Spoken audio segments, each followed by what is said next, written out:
അതൊക്കെ വന്ന് ഞാനതിലൊന്നും അത്ര അങ്ങനെ ഇടപെടാറില്ലല്ലോ സാധാരണ. അല്ല, ആ വിധി വന്നു കഴിഞ്ഞല്ലോ. ഒരു ഒരു ഒരു ഒരു കേസ് വന്നു, ആ കേസിന് കോടതി വിധിച്ചു. ആ വിധി നമ്മളെല്ലാം കണ്ടു. അതിൽ നേരിട്ട് കുറ്റക്കാരായവരെ മുഴുവൻ ശിക്ഷിച്ചു. അത് നമ്മളതിനെ ബഹുമാനിക്കുന്നു. ആ വിധിയെ നമ്മൾ കോടതി നമ്മൾ ബഹുമാനിക്കുന്നു. അതൊന്നും നമ്മുടെ വിഷയമല്ല. അല്ല, നമുക്കിനിയും നീതി ലഭിച്ചു എന്നപ്പോൾ ഞാൻ ശരിക്കും പറഞ്ഞാൽ കോടതിയിൽ വിശ്വസിക്കുന്ന ഒരാളാണ്. കാരണം ഒരുപാട് തെളിവുകളും സാക്ഷികളും അല്ലെങ്കിൽ രേഖകളൊക്കെ പരിശോധിച്ചിട്ടാണ് കോടതി ഒരു വിധി പറഞ്ഞിട്ടുള്ളത്. അത് തെറ്റാണെന്ന് പറയാനായിട്ട് നമ്മളല്ല. എനിക്ക് അറിയാവുന്നത് കോടതിക്ക് അപ്പുറത്ത് എനിക്കൊന്നും അറിയില്ല. അപ്പോൾ കോടതിയിൽ എനിക്ക് പൂർണ്ണ വിശ്വാസമുണ്ട്. ഇനി അതിന് എതിരഭിപ്രായമുള്ളവർക്ക് മേൽക്കോടതികളിലേക്ക് പോകാമല്ലോ.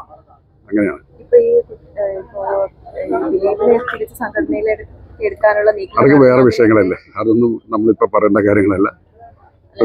ദിലീപ് തെറ്റുകാരനല്ല എന്ന് കോടതി പറഞ്ഞിട്ടുണ്ടെങ്കിൽ അത് കോടതിയുടെ ബോധ്യം, കോടതിയുടെ അറിവാണ്.